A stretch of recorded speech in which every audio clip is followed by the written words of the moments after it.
अस्सलाम वालेकुम students, hope so all of you are fine and doing very well in your life. अच्छा ये बच्चों, सबको एक चीज़ थोड़ी सी मुश्किल लग रही थी, ह्यूमन नर्वस सिस्टम। अब मैं इसको एक्सप्लेन कर दूँगी। ह्यूमन नर्वस सिस्टम जो है, देखो इतना मुश्किल नहीं है, आसान है।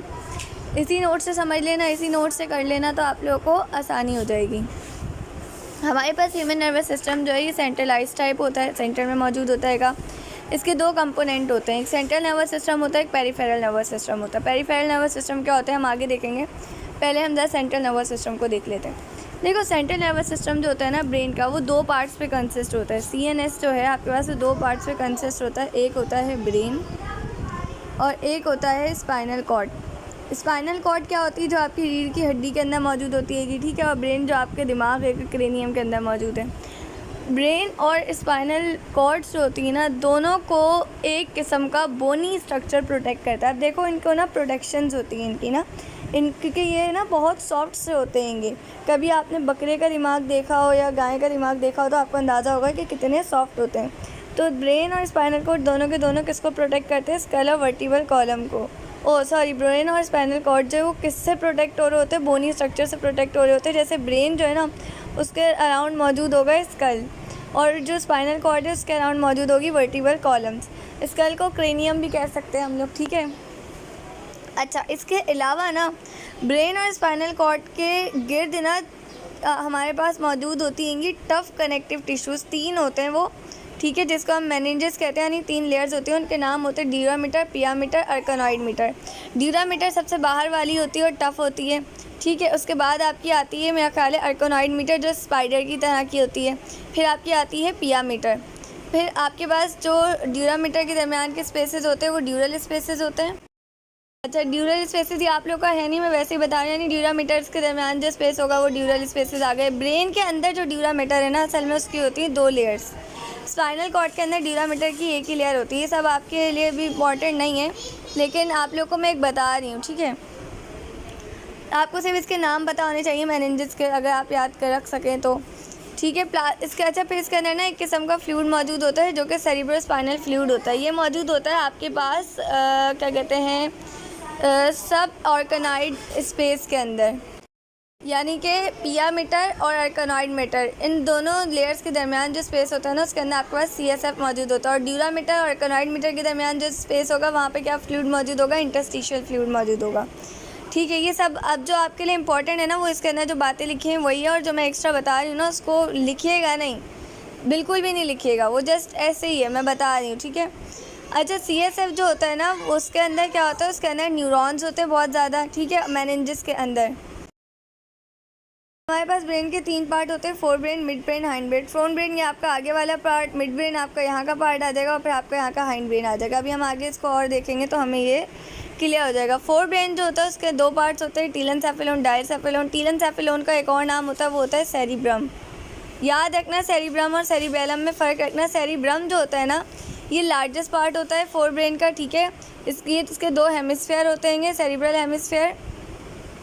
इसके अंदर ये जो होता है ना, ये इसके 2 रीजन्स होते हैं सेरिब्रल हेमिस्फीयर के। यानी कि देखो सबसे पहले तो ये आपके पास है सेरिब्रम, फिर इसको 2 हिस्सों में काट दो, एक ये वाला आधा हिस्सा, एक ये वाला, जिसको हम हेमिस्फीयर कहते हैं।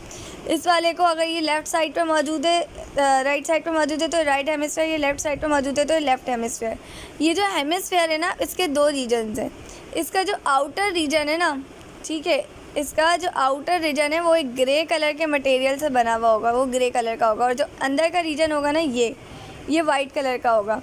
जो ग्रे मैटर है ना सेरिब्रल कॉर्टेक्स का, ये आउटर पार्ट होता है हेमिस्फीयर का, ठीक है। ये सीट होती है तमाम कॉन्शियस एक्टिविटीज़ की, या सीट ऑफ इंटेलिजेंस भी आप इसको कह सकते हैं।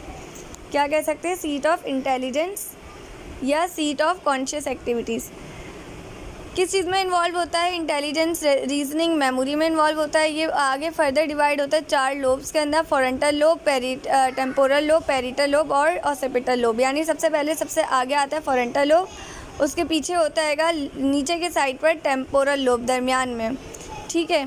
उसके बाद पेरिटल लोब होता है, और उसके बाद पीछे की तरफ दिमाग में बिल्कुल पीछे की तरफ ऑसिपिटल लोब होता है, ठीक है। अच्छा, ये जो ग्रे मैटर होता है ना, ये याद रखना, ये कंसिस्ट होता है सेल बॉडीज़ के ऊपर। अब ये बात आपको याद रखनी है, सेल बॉडीज़ आपके पास क्या होती है, बेसिकली न्यूक्लियस होता है न्यूरॉन का। तो आप ये भी कह सकते हो ग्रे मैटर क्या है, न्यूक्लियस है। या आप ये भी कह सकते हो कि ग्रे मैटर सेल बॉडीज़ होती हैं। वाइट मैटर क्या होता है, वाइट मैटर जो होता है ये एक्सॉन्स का होता है। एक्सॉन्स भी कौन से, माइलिनेटेड, जिनके ऊपर माइलिन शीट चढ़ी हुई हो, क्योंकि माइलिन शीट का कलर ही वाइट होता है, इस वजह से जो इनर पार्ट होता है हेमिस्फीयर का वो वाइट होता है। ठीक है, अब हमारे पास कोऑर्डिनेशन जो होती है दो हेमिस्फीयर की वो होती है कॉर्पस कॉलिज़म के थ्रू। यानी ये जो हेमिस्फीयर है, ये हेमिस्फीयर आपस में जिस लेयर से जुड़ा हुआ है ना, ये एक टफ ऐसा फाइबर होगा, टफ सा फाइबर होगा।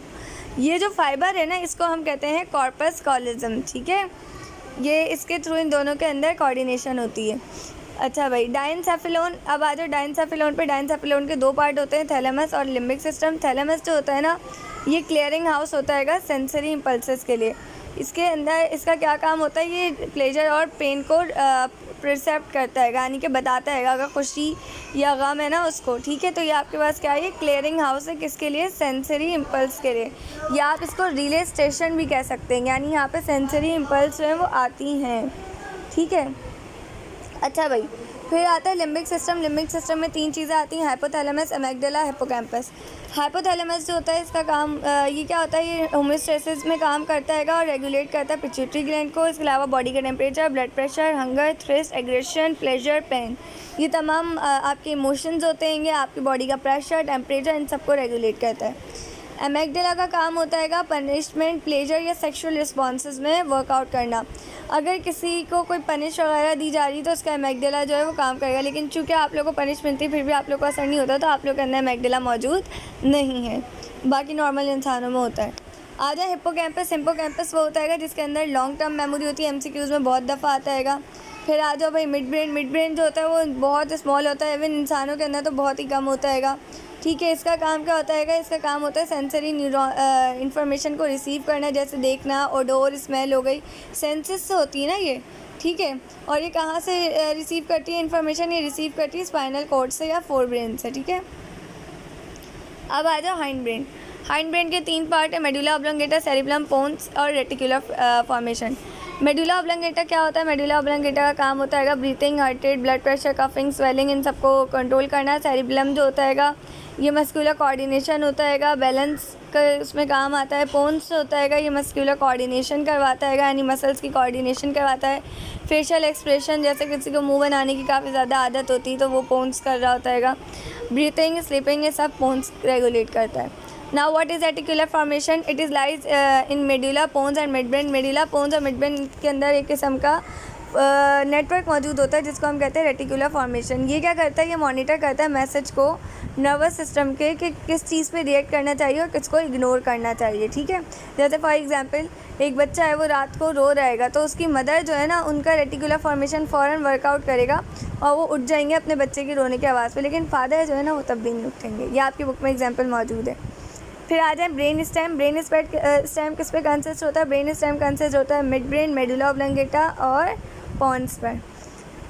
स्पाइनल कॉर्ड, स्पाइनल कॉर्ड जो होती है वो थर्ड वाइटिश नर्व कॉर्ड होती है जो स्कल के बाद आती है, यानी ये आपका स्कल ब्रेन है, ब्रेन के बाद ये जो ऐसे जारी होगी ना लंबी सी, ये आपके पास जो होती है ना ये वाला पार्ट, ये आपके पास कहलाता है स्पाइनल कॉर्ड। स्पाइनल कॉर्ड जो होती है कि वाइट कलर की होती है, ठीक है, वाइटिश सी होती है कि इसके अंदर भी ग्रे वाइट मैटर दोनों पाया जाता है। ठीक है, इसके अंदर क्या होता है, इसके अंदर जो आउटर रीजन होता है ना वो वाइट मैटर होता है। ठीक है, जैसे अब आपने ब्रेन का पढ़ा था, ब्रेन के अंदर आपने पढ़ा था, कहाँ गया, एक सेकेंड रुकेगा मैं आपको दिखाती हूँ। Both brain enclosed of connective, अच्छा मैंने आप लोगों को अभी तो पढ़ाया था, हाँ ये रहा, देखो हमने पढ़ा था इसका जो ग्रे मैटर है ना वो आउटर पार्ट है। हमने क्या पढ़ा था कि ब्रेन का ग्रे मैटर क्या है, आउटर पार्ट है, और इसका जो ग्रे मैटर है वो इनर पार्ट है। वाइस वर्सा हो गया। इसका जो आउटर रीजन है वो क्या है, वो है क्या कहते हैं, न्यूरॉन्स पे कंसिस्ट होता है। ठीक है, यानी कि वो हमारे पास होता है आउटर रीजन इसका वाइट मैटर, सही है। तो वहाँ पर ब्रेन में इनर जो था वो वाइट मैटर था, बस ये इसके अंदर थोड़ा सा डिफरेंस होता है।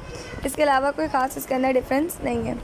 अब आ जाइए function of spinal cord. Spinal cord जो है इसका काम क्या होता है? इसका काम होता है it express way for signals between autonomic nervous system and brain. ये ब्रेन और ऑटोनॉमिक नर्वस सिस्टम को आपस में कनेक्ट करता है, उनके सिग्नल्स को पहुंचाता है। इसके अलावा ये रिफ्लेक्सेस का काम जो होता है ना उसको ज़्यादा देखता है। तो ये आपका इम्पॉर्टेंट था। यहाँ तक आपका ब्रेन एंड हो गया। उसके बाद इंशाल्लाह हम अगले लेक्चर के अंदर फर्दर मोर चीज़ें देखेंगे। बच्चों, आपको जिन जिन टॉपिक्स में इश्यूज़ है, कोई चीज़ भी समझ नहीं आ रही, आप लोग मुझे बताएं, मैं आपको वो समझा दूँगी।